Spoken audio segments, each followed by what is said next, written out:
કચ્છના દરિયા કિનારે થોડા દિવસ પહેલા પ્રતિબંધિત ચરસનો જથ્થો મળી આવ્યો હતો।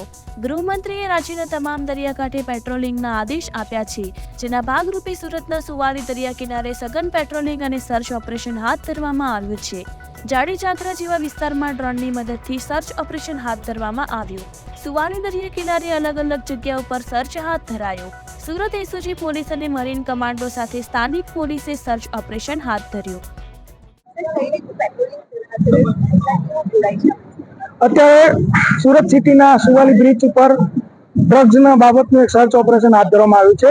આ સર્ચ ઓપરેશન હાથ ધરવાનું કારણ એ છે કે છેલ્લા કેટલાક સમયથી કચ્છના દરિયા કિનારે જે રીતે ચરસ પકડાયું છે, કોકેન પકડાયું છે, તો સુરતના પોલીસ કમિશનર શ્રી અનુપમસિંહ ગેહલોત સરને વિચાર આવ્યો કે ભાઈ સુવાલી બીચમાં પણ અગાઉ 9 કિલો જેવું ચરસનો જથ્થો એસઓજીએ પકડી પાડેલો।